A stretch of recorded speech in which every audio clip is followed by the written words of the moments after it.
Dans notre exploration des animaux de pouvoir, nous abordons maintenant une figure complexe, souvent mal comprise et drapée de préjugés, le bouc.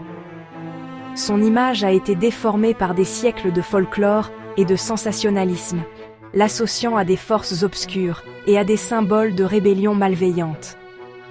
Mais pour les traditions druidiques et chamaniques, le bouc est un guide puissant, porteur de leçons de persévérance, d'ascension et d'une force liminale unique.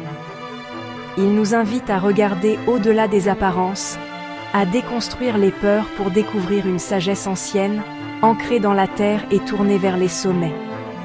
L'essence du bouc en tant qu'animal de pouvoir est l'ascension. Observez-le dans son habitat naturel. Il est le maître des hauteurs, capable de gravir des parois quasi verticales avec une agilité et une confiance déconcertantes. Il ne connaît pas le vertige. Chaque pas est calculé, chaque prise est assurée. Cette image est une métaphore profonde de notre propre chemin de vie.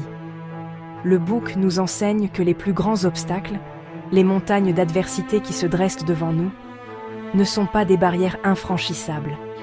Ce sont des chemins. Il nous montre que la persévérance n'est pas une lutte acharnée et épuisante, mais une progression constante, un pas après l'autre, avec concentration et confiance en ses propres capacités. Lorsque le bouc apparaît comme guide, il peut vous poser une question fondamentale. Quelle est la montagne que vous cherchez à gravir en ce moment? Il vous encourage à définir vos objectifs avec clarté, non pas comme des rêves lointains, mais comme des sommets atteignables. Il vous rappelle que l'ambition n'est pas un défaut, mais un moteur puissant, à condition qu'elle soit ancrée dans la patience et la discipline. L'esprit du bouc ne se précipite pas. Il évalue le terrain, trouve le chemin le plus sûr, même s'il est le plus difficile, et avance avec une détermination sans faille. Il nous apprend à transformer nos peurs en concentration et nos doutes en carburant pour l'ascension. Il est crucial de dissocier cette sagesse de l'imagerie populaire qui a diabolisé le bouc. Historiquement, les divinités à cornes, comme le dieu celte Cernunnos ou le grec Pan, étaient des symboles de la nature sauvage, de la fertilité, de l'abondance et de la force vitale. Ils représentaient la puissance indomptée de la terre, le cycle de la vie et de la mort. C'est avec la montée des religions monothéistes que ces figures païennes ont été démonisées, leurs attributs transformés en symboles du mal. Le bouc, avec sa nature indépendante, sa virilité et son lien à la terre, est devenu une cible parfaite pour cette inversion symbolique. Le pentagramme inversé, souvent associé au bouc de Mendes, est un exemple de cette réappropriation. À l'origine, le pentagramme pointant vers le haut symbolisait l'esprit s'élevant au-dessus des 4 éléments. Inversé, il pouvait représenter la matière dominant l'esprit, ou simplement une autre perspective de l'équilibre cosmique. Ce n'est que bien plus tard qu'il a été exclusivement associé au satanisme. En tant qu'animal totem, le bouc nous invite à réclamer notre propre pouvoir et notre souveraineté, loin des jugements et des projections extérieures. Il est un symbole de fertilité, non seulement au sens physique, mais aussi créatif. Il nous demande « Que souhaitez-vous nourrir et faire grandir dans votre vie? Quels projets, quelles idées, quelles relations méritent votre énergie tenace ?»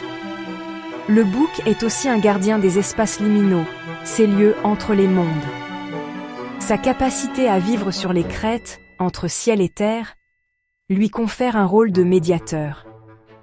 Il peut nous guider à travers les transitions importantes de notre vie, nous aidant à naviguer dans l'incertitude, avec la même assurance qu'il déploie sur une corniche escarpée. Pour vous connecter à l'énergie du bouc, vous pouvez pratiquer une visualisation simple. Asseyez-vous confortablement, fermez les yeux et imaginez-vous au pied d'une grande montagne. Sentez la solidité du sol sous vos pieds. Puis, visualisez l'esprit du bouc à vos côtés. Il ne vous parle pas avec des mots, mais vous guide par sa présence. Suivez-le sur le sentier qui s'ouvre devant vous. Observez comment il place ses sabots, comment il utilise chaque aspérité du rocher comme un appui. Sentez votre propre corps devenir plus agile, votre esprit plus concentré. Cette pratique peut vous aider à trouver la clarté et la force nécessaires pour aborder un défi dans votre vie. Fixez-vous des objectifs stables et réalistes, comme des étapes sur votre montagne personnelle. Célébrez chaque palier atteint, car c'est ainsi que l'on gravit les sommets. En fin de compte, le bouc est un puissant allié pour quiconque se sent bloqué, intimidé par l'ampleur d'une tâche ou jugé par les autres. Il nous rappelle notre force intérieure, notre capacité à surmonter l'adversité avec patience et à rester fidèle à notre propre chemin, même s'il est solitaire et escarpé.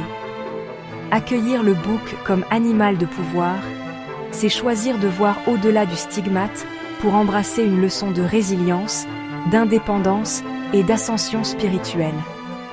C'est apprendre à se tenir droit sur les sommets de sa propre vie, avec la dignité et la certitude tranquille du maître des montagnes.